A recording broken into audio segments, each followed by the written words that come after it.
And welcome to episode 96 of Ripping the Rack podcast. It's an OG episode today. It is. Yes, it is an OG episode. I am your host, Tim. With me today is my co-host, Brian. Hey, what's up, everybody? It's just like old times. Just like old times. Oh. Yep, Tim almost fell out of his chair, and that's what happens. Well, I'm in a different spot today. Well, your guns are out too. That's the problem.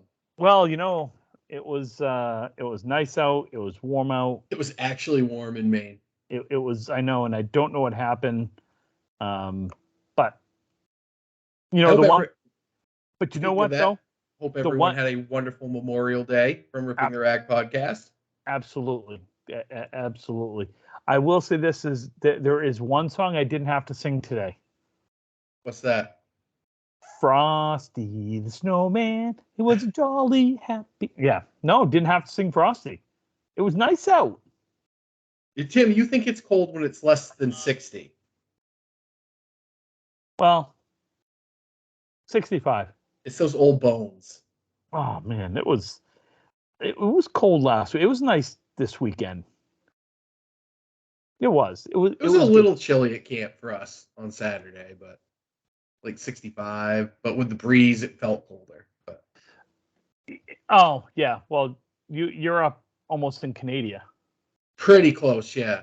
Yeah. East Machias Whiting, yeah. Yeah. Yeah, it's up. That's up there a ways. A 3-hour drive. A 3-hour tour. Only if I can be the skipper, Gilligan. Yeah, we had it was a busy weekend. Jordan and I, my son took my brother and nephew on for the second annual Rockland Matero versus Bath Matero mono or double mono double V double mono whatever. So who won? Jordan and I. We won 3-2, I think. 3 out, something like that. I mean, it could have been more. Well, yeah, if you made that eagle putt, it could have been more. No, we won the hole. I made the birdie. Yeah, but you were on and won. Drove the green. That's a big drive. I don't even know where they came from. I don't know. I hit it. It went where I wanted it to go, which is. So it was a Maverick driver, huh? Oh my God, I love that thing. I drove the third green at Rockland earlier last week. No, it was it was a good day. We avoided any rain. We got lucky on Saturday, so we avoided the rain, and then we went to New England Revolution versus the Philadelphia Union match. Football. Yep. We had the European version of soccer, European version of football, football. It is also the European version of our soccer too, though. It is the European version of our soccer. Went to Gillette. Had a good time. Got home late. I think it was like 2 in the morning. So okay, I know you don't drink, but how much is a beer at Gillette now? I have no idea. I don't drink. So I don't. I didn't know if Jordan got one or David or. Nope. No drinks were had at Gillette. Probably saved a lot of money. Oh God, yeah. Definitely saved some money. I just wanted people to be able to see that big, beautiful trophy right there. Yeah, it was blocked out by your big, stupid head. Yeah, it is a big, stupid head. No, it was good. And then cookout yesterday at the one of the kids' house, and today was spent doing stuff with Angie around here and going to lunch and. Nice, yeah. We went to camp the weekend. Kelly's grandmother turned 85, so we'll get together for her. Came back last night, had grilled today at the homestead, took care of some stuff, and yeah. Nice. Good weekend. We hope you all had a good weekend as well. I hope so. So we got bowling stuff to talk about. And no King of the North this week, people. He may jump in, he may not. We don't know. Calvin is out doing Calvin things. I don't know. Calvin said he had something come up. So I hope everything's okay. Mm-hmm. I do want to start this off on a somber moment for a memento. Obviously, the bowling world lost a young bowler. I mean, he was only 39, I think, late But had 30s. been bowling for a very long time. Been bowling a long time. I admittedly was not a close friend. We're talking about Trevor Smith from Moncton. Hell of a bowler. Gentleman on the lanes, gentleman off the lanes. I never heard anyone have an issue with Trevor. I don't know anyone that's ever had one. I know he'd been sick for a while, and unfortunately, it just was not COVID related, from my understanding, but just another disease that unfortunately just got the best of him. Fought to the end from everything I've heard. So, no, I knew Trevor from the Can-Am and the Worlds, obviously. Great guy on the lanes and off. Always the 560. Always made sure I got him a birthday drink because his birthday was always around the 560. And he was the guy, if you were on his team, you loved to see him go up in the last two boxes. And if you were on the other team, you hated to see him go up in the last two boxes, especially if it was close. He was such a good pressure bowler. God, yeah. Oh, just a good bowler in general. I mean, he won a knockout. I believe he beat Mark Ritchie in 2007 in Halifax. Yep, I think you're right. In the singles that year. Yep. Underrated. Not that we have any ratings with bowling, right? But he is. But in my, and I know I'm guilty of this. You look at bowlers and you, for whatever reason, maybe they're not as demonstrative. Maybe they're just, whatever. I didn't bowl much against Trevor. Whatever, but I still think he was one of the more underrated bowlers out of Canada. He was great bowler. He bowled on a lot of good teams with a lot of great bowlers, so you didn't get to see him down at the bottom a whole lot in like the Worlds and stuff like that. But like in the 560 and the Can-Am, man, he was always in the money in the Can-Am and always made sure that he and his partner had a shot to win. Yeah, it sucks. He'll be missed by a lot of people. Very much so. Certainly from us here at Ripping the Rack podcast, we, wish his family and friends, our thoughts, our condolences, just thinking of him. I know Tommy was a really good friend of him. Tommy Wood was a really good friend. There is a GoFundMe that is up. I believe Tommy did start it. If you can and are able, it's to cover end of life. I think they stopped it. Cost. Oh, they did. Okay. I think they hit the goal, and I think Tommy stopped it because okay. I didn't know at this point what was going on. I know it was up there. So. Yeah. So. Moving on again. Let's move on to some. What do we got? We got. Man, I gotta move. Sorry, I'm getting so close to the screen. Let's see. We get some results here. Let's start with this from last. I think it was last week. This was the ladies, the 32nd ladies Nova Scotia Provincials. It was held at, I believe, Heather Bowling Lanes. I think. Sounds correct. I believe. I don't know. Someone just sent me the results, but they didn't tell me where it was. So I'm trying to go off from memory if that's where it was. But we did have. It's kind of a dynasty, I guess, going up that way. Seems that way. Yeah, they've won a few up there. The Deadwood Divas. I do not have a team list. No one sent me the team list, so I don't know who was on the team other than I do know that was Courtney Tremere. I know that was I know she was on that team. I do believe who else is on that team? I don't know. Yeah. because I didn't get the team list. I only got the results. Able Equipment came in second. She Unit came in third. Unbelievable Lanes came in fourth. Sharp 7 came in fifth. And Strike Force and Sharp 7 tied for fifth. So great bowling. Some of the I do have the high averages as well, the individual high averages. So I'll go through Stephanie Miller, 117. Denise Pinsent, 116. Narissa Daniels was 115. Katie Pone, 114.9. Patricia Pone, 113.9. Cheryl Eden was 113.7. And then Amanda Labelt was 113.4. So what's that? 1, 2, 3, 4, 5, 6, 7. Top 7 right there. That's good bowling. It's a long weekend of bowling. I think their provincials up there are, at least they always were. I know the men's was at least 4 days. I know they've shrunk since then, but it's always it's a lot of bowling. And the one thing up there in Canada, when you go up there to bowl, there's a lot of bowling to be had. Yes. Yeah. I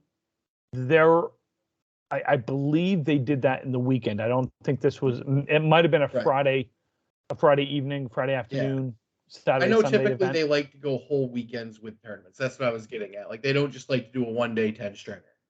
Right. Again, some great bowling there. I've seen a lot of these women bowl. I know Brian and I know we've talked in the past that we don't know a lot of, the women bowlers up that way. And it's true, we don't. We only see them at the Can-Am or the 560 typically. But I was looking down through these. I'm like, oh, I know them. It's kind of, we're getting more familiar since doing the podcast with our friends to the northeast. Our friends way to the northeast. Well, technically for us, Halifax is really only a little bit north, because if we could just go as the crow flies, we could be there in no time.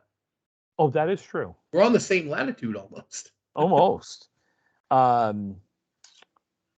Yeah. So really good bowling there. Again, congratulations to the Deadwood Divas. Let's see what else we got. I think Chick's on that team. Samantha Doucette. Oh, okay. As well. We had Outrun the Bear at Ryan Family Amusements. I hope did everyone outrun the bear? Well, I know at least one person outran the bear. I know, but if you don't know, it wasn't a real bear, was it? Well, maybe they outbeared the runs. I don't know. It still sounds suspect. I would say very suspect. All I know is we got to train pretty hard for September if we're going to outrun that bear. Yes. So we need to congratulate Marissa Ewing of Franklin, Mass. She is the first singles female and was also the youngest winner of the Outrun the Bear that they've had. This was their handicapped Outrun the Bear. So the final results, first place was Marissa Ewing. Second place was Corey Packard. Who won the first one? Who won the first one. Yeah. Third place was Austin Barnes. Fourth place was John Ahern. Let's see. Fifth place was Justin Scally. Sixth place was Keith Beaupre. Seventh place was Chuck DeRozier. Eighth place was Dave Hodge Mallahan.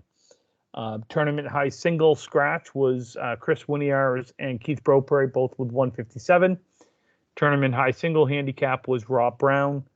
And the women's high single scratch was Kim Pelletier with a 134.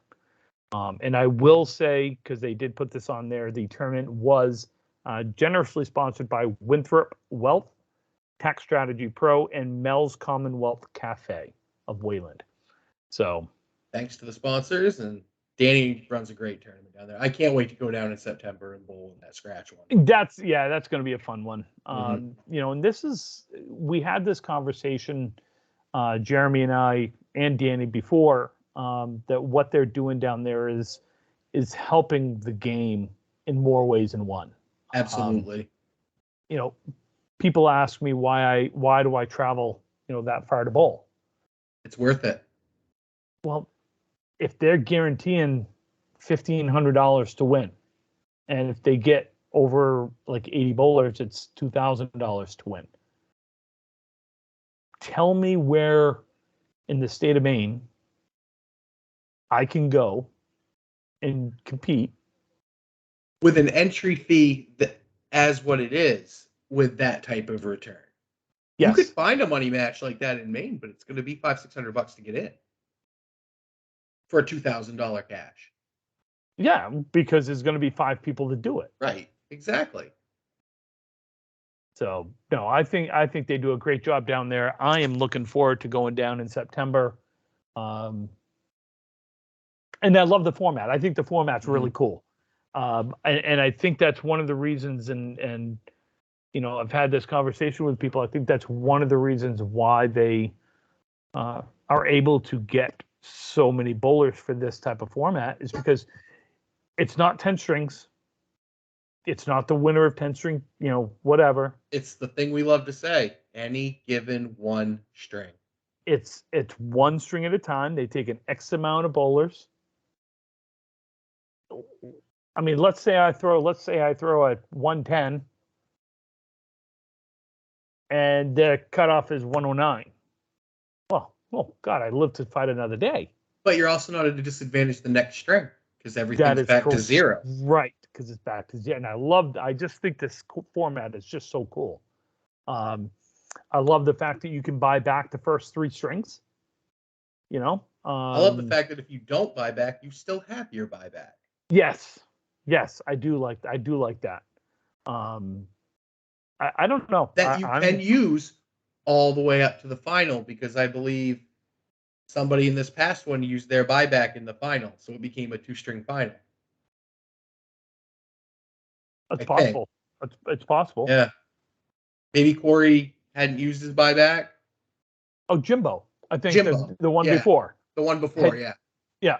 Hadn't used his buyback, so he used it and made it a 2-string. Yeah. I don't know. I just think it's cool. I think he's doing a great job at down in Millis. Folks, if you get the chance to get down there to bowl in a tournament, take advantage of it. Well, you take a guy like John Ahern, who I met at last month's the handicap. I'm going to call it the handicap tour. Yep. Down there. He started bowling again in September as a 75 average. He almost made the finals in that tournament. He finishes 4th in this Outrun the Bear.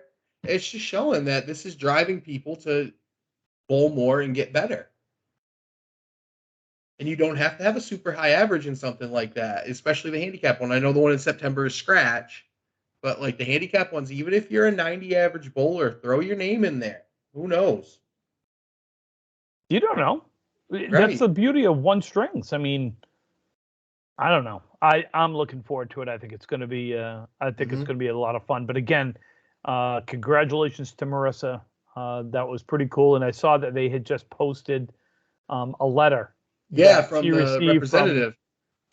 Which was really cool. I don't know how old Marissa is. I know that she just recently came up through the juniors. So I don't know if she's in her 20s yet or if she's still a teenager, but she beat some really good bowlers.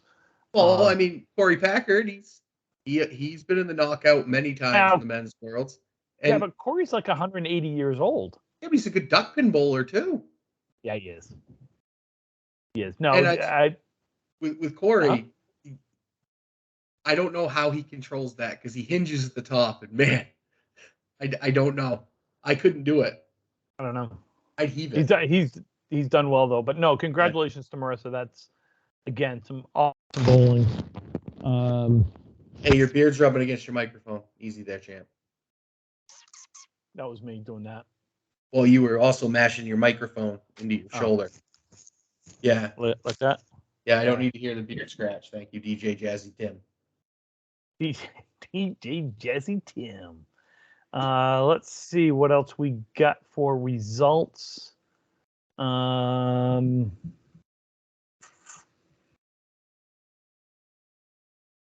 That's it for that's it. Okay, That's it for results. People, folks, we're getting into a slow again, time of bowling. well, I will say I had someone reach out to me that was a little upset that the results of the Battle of the Sexes was not discussed. And I politely reminded said person that I just asked, I said, did you send us results? To which point he was like, no, I forgot.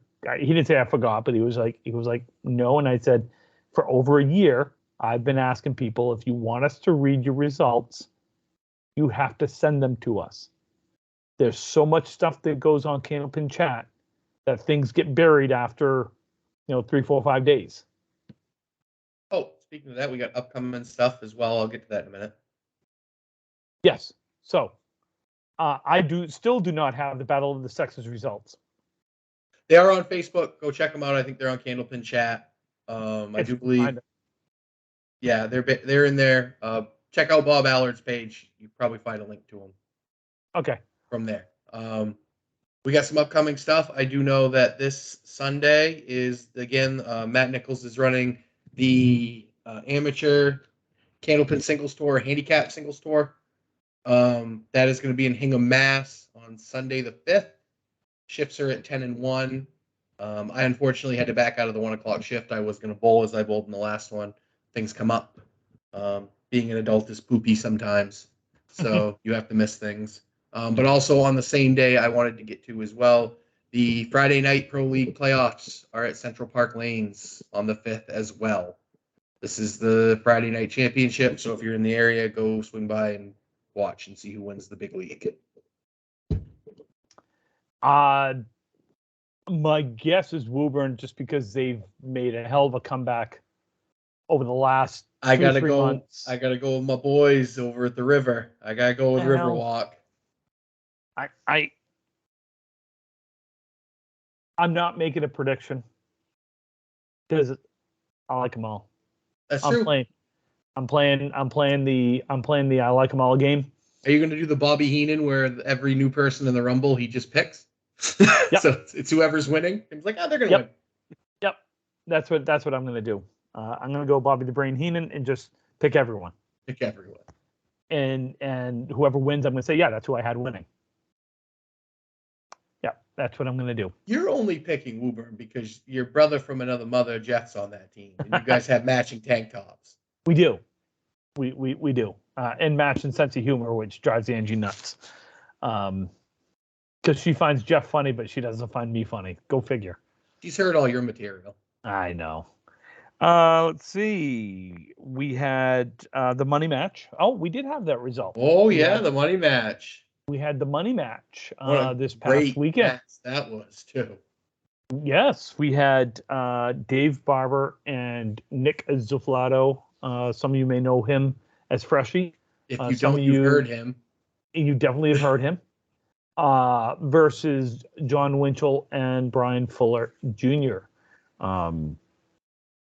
Yeah, that was. You got to watch it. Like, if you're a bowling fan, you got to watch it. If you're a bowling fan, you got to watch it.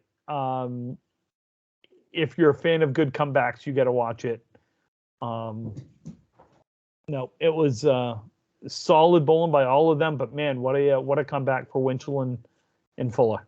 Mm-hmm. And yes, I can spoil it because it was posted 3 days ago. So, right.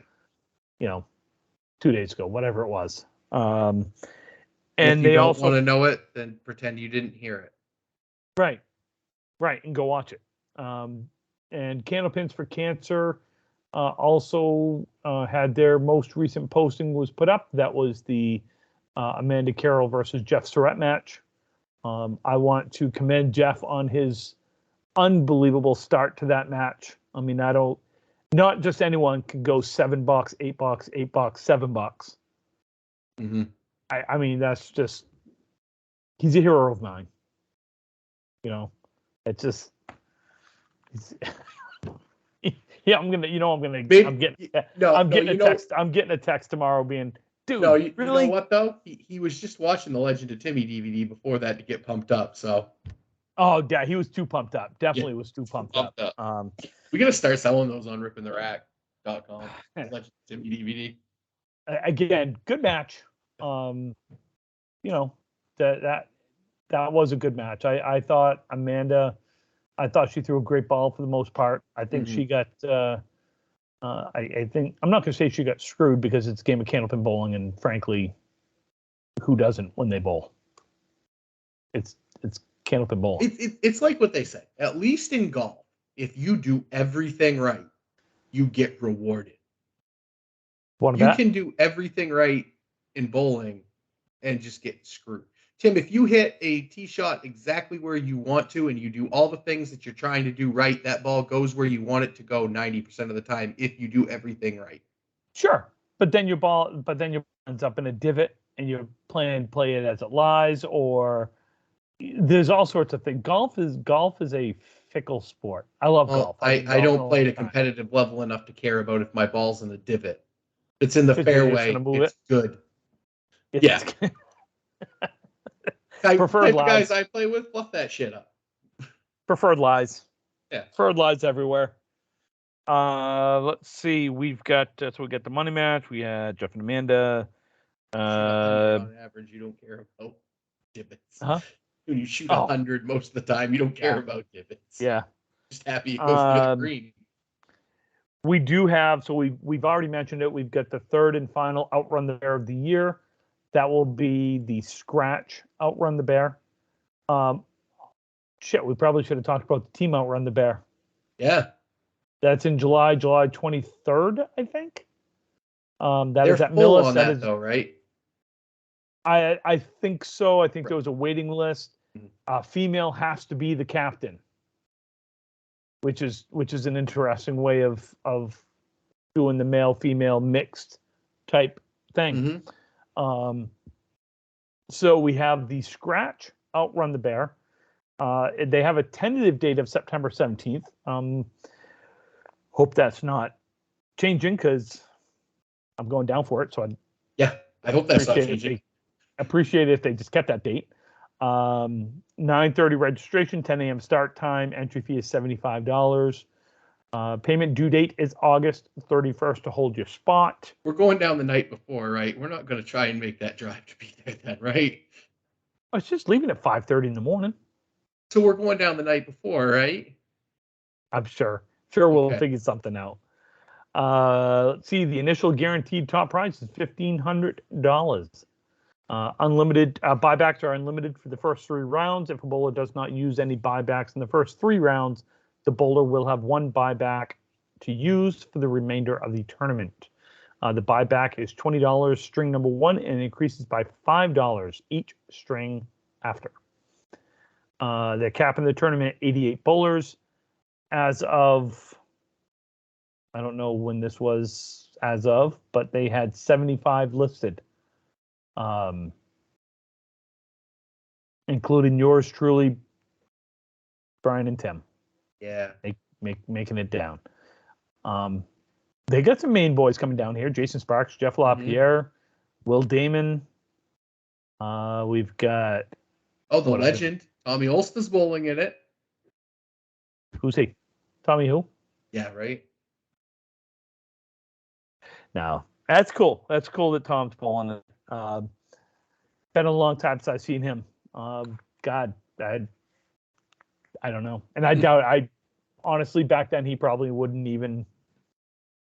I was like an ant to his, foot when it comes down. Was he Mean Joe and you were the, hey, Mean Joe? Hey, Mean Joe, have a Coke. Thanks, kid. I'm pretty sure he tossed me a jersey at one point. Slept with it for a couple of years. It was his bowling tower. I slept with it for a few years. I don't know. Yeah. Osmosis. Calvin. Calvin is making the trek down from Canada. Is he really? He's signed up for it. We got to see if they can put the Rip and the Rat crew on the same lanes. Oh God, no! I don't. No. That's my defense against you. I'm gonna have Calvin torment you so you can't concentrate. No. That's a no. I wonder if he'll drag anybody down with him from up there. Well, I was just looking. Put your money in. Let's go. I was looking down through the names to see if there were any other Canadian type folks. Right now, Calvin's the only one, but I'm sure I'm sure, it wouldn't surprise me if Adam, maybe a couple of the guys. I'd like to see BJ come down. I know he's busy with the Bullcade, but always good to see BJ. So reach out to Millis, reach out to Danny Finn to sign up. You can find the sign up also on Candlepin Chat. You can also prepay by Venmoing.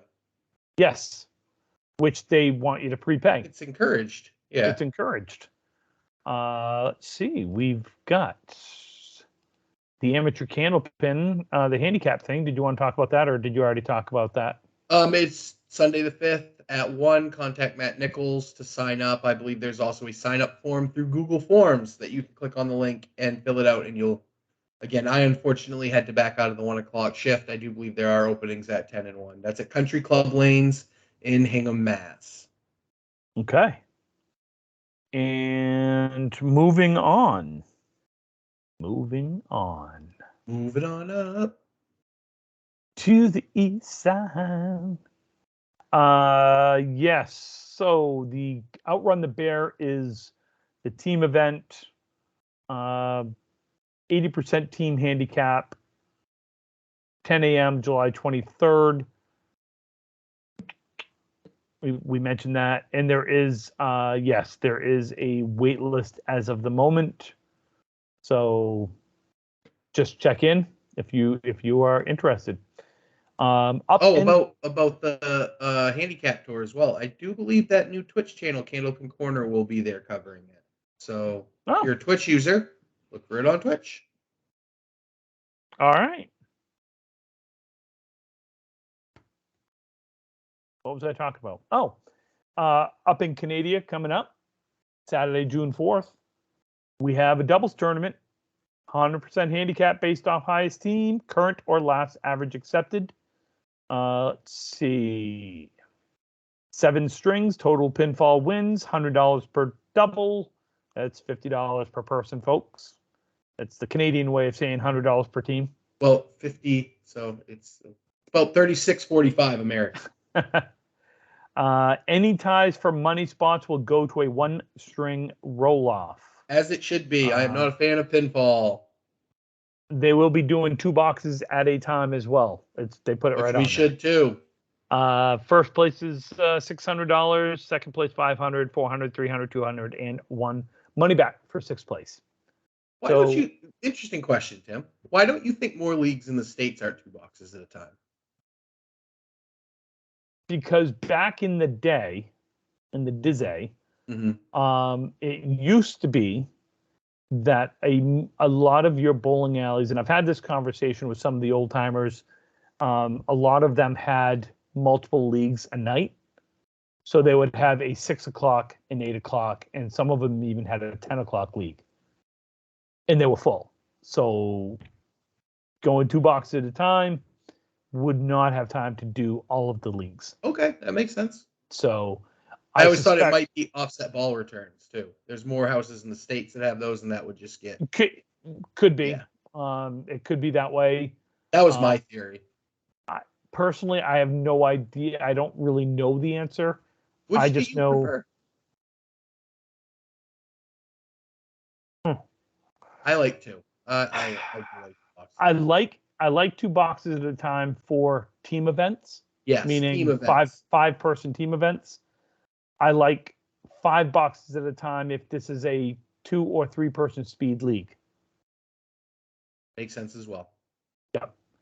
But a team event, a men's whatever, I'm cool with 2 boxes at a time. It took me a long time to get used to it with bowling in the Worlds. I really disliked it for a long time.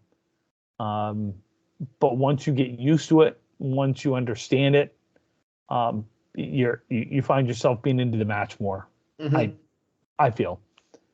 So again, doubles tournament. From my understanding, that is male, female, male, female. Doesn't matter. From my understanding, I could be wrong, but ask BJ. That is at Woodstock Bowlcade in Woodstock, New Brunswick. What else we got? the ACST playoffs. Playoffs. Brackets are set. We got the semi-pro playoffs. We've got. I'll go through these real quick. You've got. What? I was going to say, while you do that, I believe there's going to be one in Maine next year they're talking about. So stay tuned for more information on that. Thank you. That is true. There is.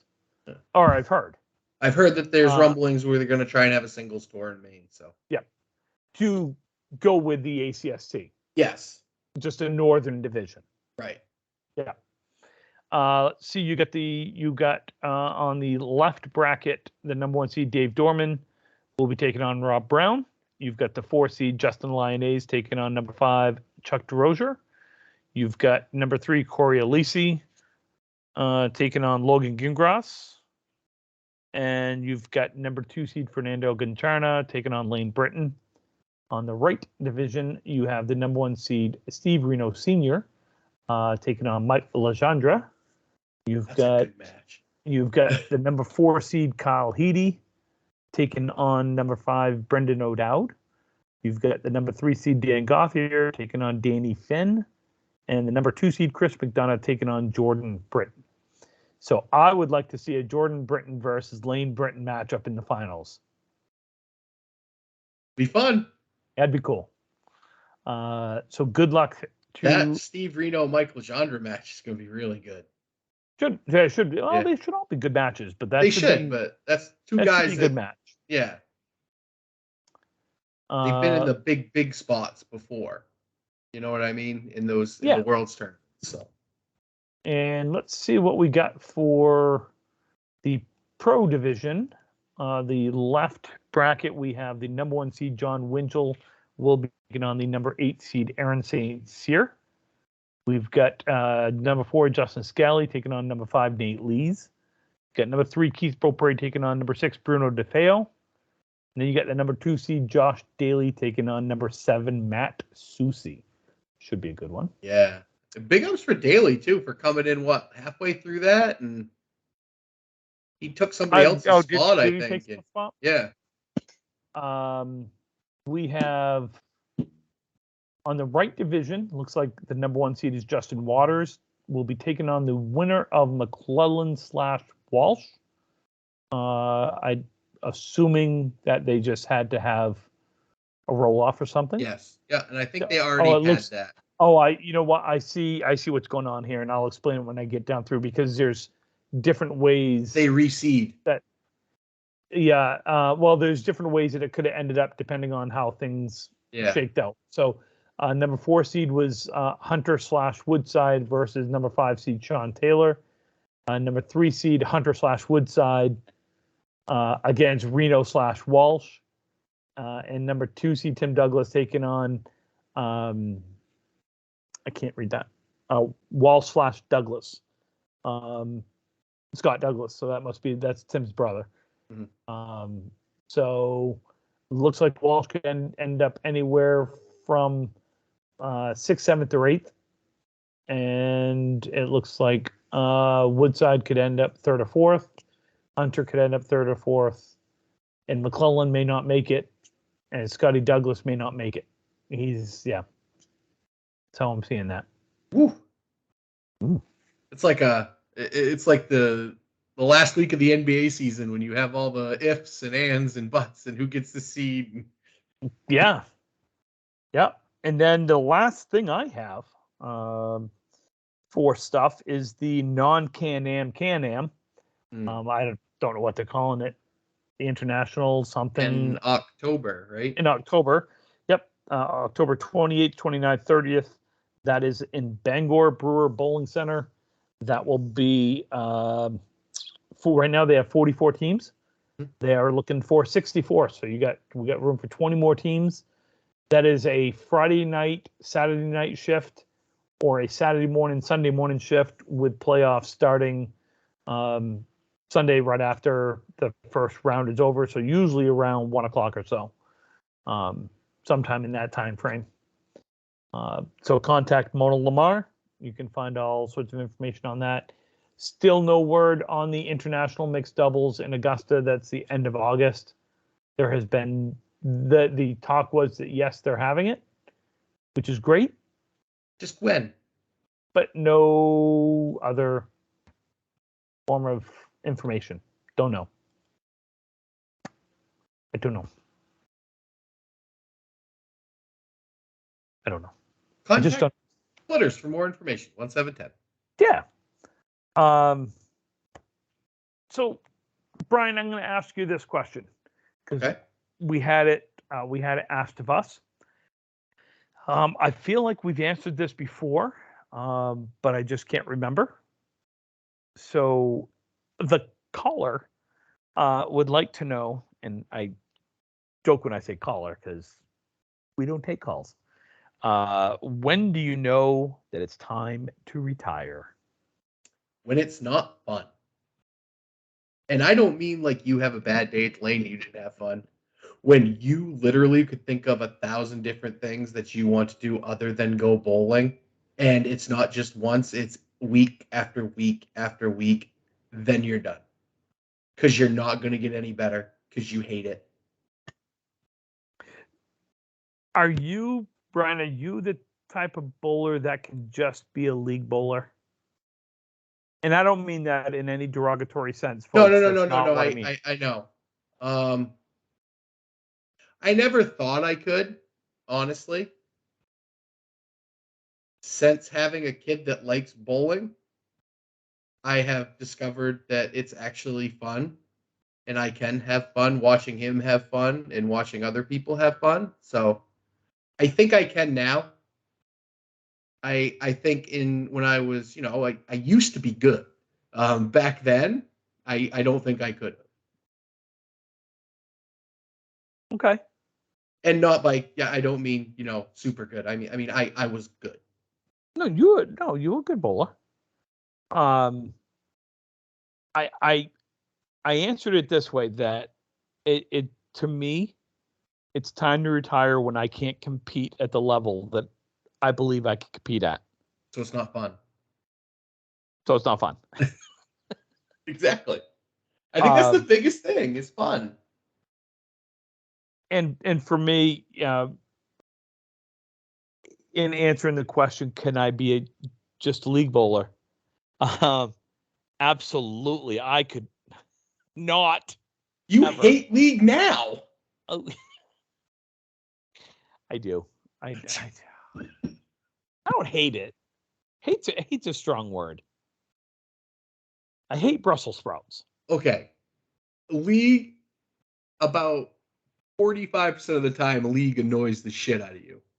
Yes. It's not that I hate it. I have a strong dislike for it. I about don't 45% like the fact of the time. I don't like the fact that I have to go every week. I know what it is. If league was only from November to March, you'd love league. You don't like being in the bowling alley when it's nice enough to be outside on either end. Fair enough. If league was shorter, you'd enjoy it more. Fair enough.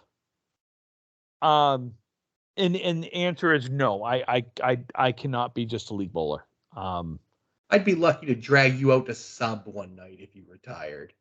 I think if I retired, I would be done. I would be DUN. It is done. the Matero way. Yes. Yeah, yes, it is. I would. So Karen did, right? Well, don't need those anymore. Yeah, I would like to think that I've got a few years left before I have to worry about that. I would like to think that I can still compete at a level that I'm comfortable with. Even though there were times this past year where I talked you off a lot of ledges. Yeah, more so than in years past, especially with the year I just come off from. Yeah. You know what I mean? So it's really it was like a sharp drop. It was like Heathcliff Slocum having one good year and then all of a sudden, wow, Fallen That's a Out. name Yeah. I haven't heard. Do you know why I really didn't like that? Because I was a Mariners fan, because I was a Ken Griffey Jr. fan. Every kid my age was. So I paid very close attention. And when the Red Sox traded Heathcliff Slocum to the Mariners, we gave up Derek Lowe and Jason Varitek in that deal. So Yes. yeah, Yeah. I know the name Heathcliff Slocum very well. One of the greatest trades that Dan Duquette ever made. God, that was a good deal. Yeah. Yeah. So in long answer to a short question was, if you're contemplating that it's time to retire, then you need to rethink what you're doing, and either A, get back to the basics, or B, get done. Yeah. If you feel that it's just not fun for you anymore, and there's no chance of it being fun anymore, because again, it is a game. Mm-hmm. It is not a game that we're going to make a living off from. Well, here's the other thing too. If you have fun, you do tend to bowl better, but that's not the only thing. If you have fun, even if you're not bowling great, and you can be like, okay, I just got to figure it. But if you can still be not a D-bag, You could then say it's it, not a fun for douchebag, not a dick. then it's fun for everybody else too, and you get Yeah. asked to bowl in more stuff. Yeah,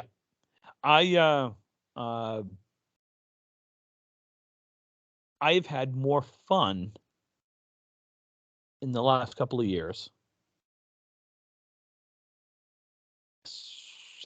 Pre-COVID, not so much during COVID, but post-COVID. Nobody had. Yeah, no one had fun at COVID. I'm saying in tournaments and stuff like that. More fun. I just found people to be more just happy to be out, happy to be with people. Yeah. Like, I got to be honest, I am really looking forward to the mixed worlds in 3 or 4 weeks. And not so much for the bowling. Just to see everybody that you haven't seen in forever. I am really looking forward to seeing like Calvin and Jill. Man, you never thought you'd be happy to see Calvin, did you?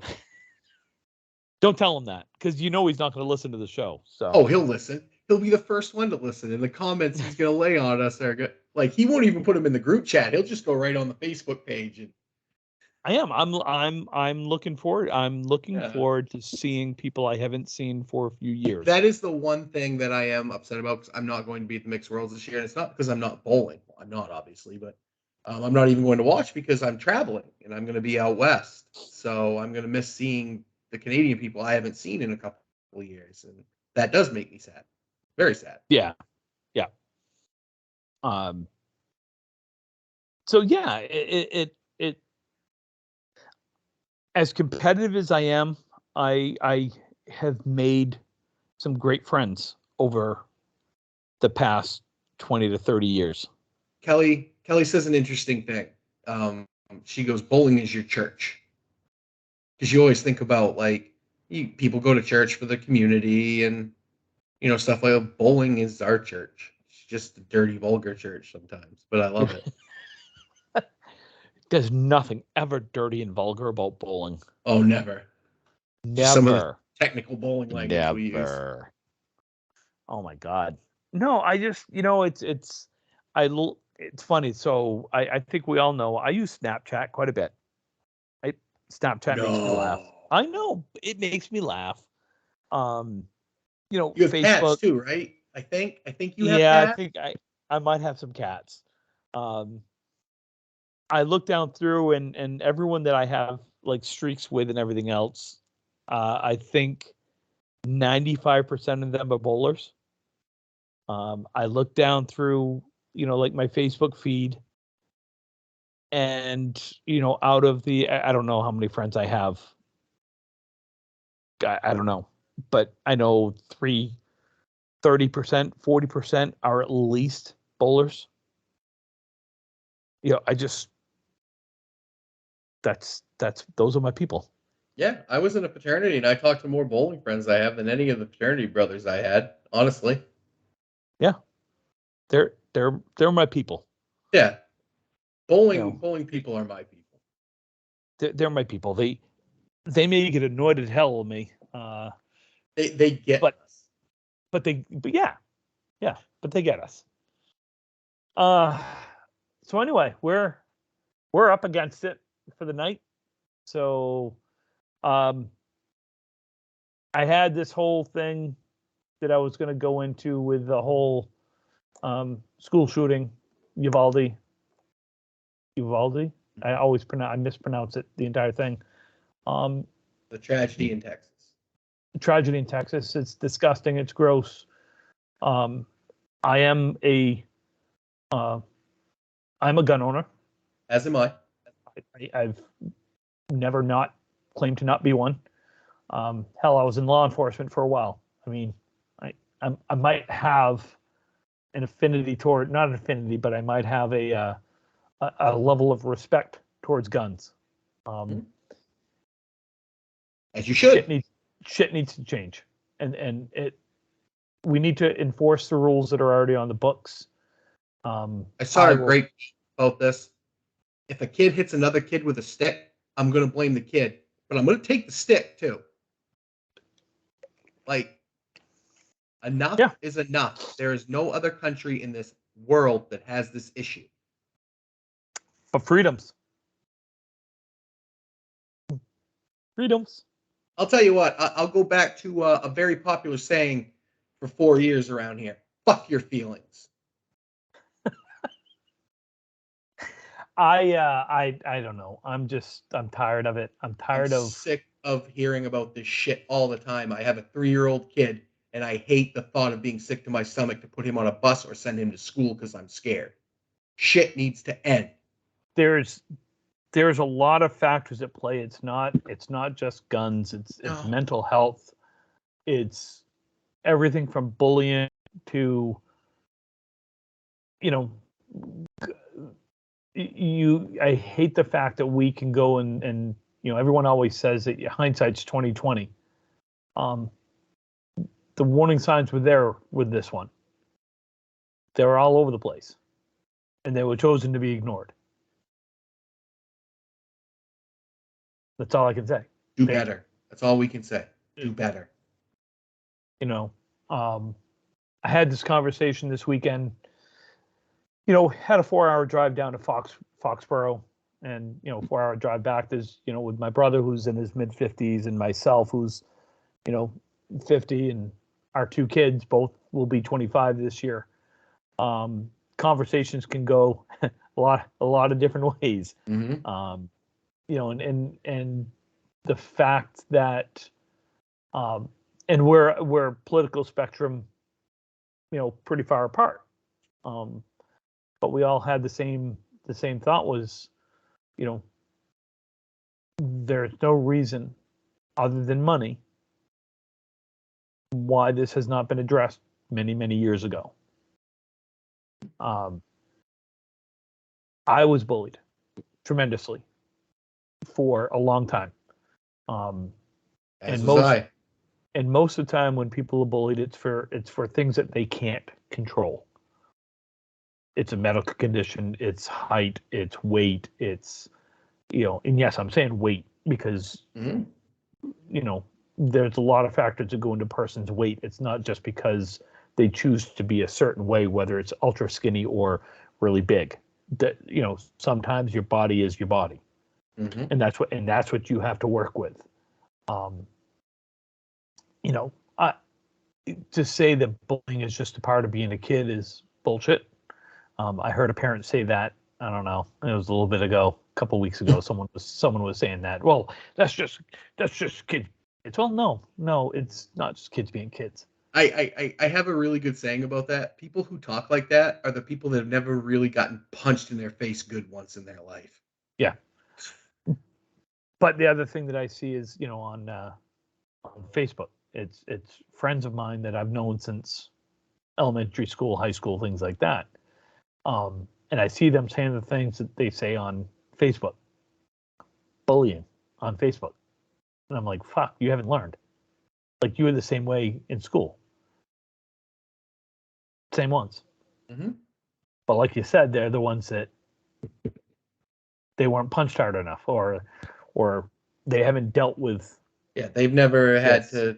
They've never had a consequence to their actions, really. Yeah. And you know what? Someday, Bri, we'll have a.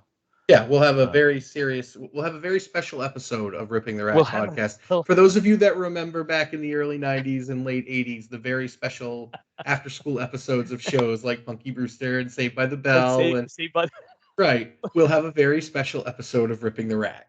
Yeah. And it'll be our own special little twist, and I'm sure we'll laugh and all that good stuff, because God knows we can't do it without laughing. But again, what else are you gonna do, though? Honestly, yeah, I know, and I hate to say our thoughts and everything go out with I'm done with thoughts and prayers. Do better. Yeah, I feel horrible for them. Prayers. Yep. But that thoughts and prayers aren't enough anymore, everyone. They're not. Yep. We need action. So we went into the deep end for a little bit. Now we come back to the shallow end. We're gonna come back to the shallow end. We're gonna go to the cabana. We're gonna because it got over my head quickly. Because I know it's a shock to people. I'm height challenged. I'm vertically challenged. I'm horizontally enhanced. All right, folks. We will see you guys in 2 weeks. You guys, everyone, be safe. Have a good end of your May and a happy beginning of your June and all that happy stuff. Enjoy, everyone.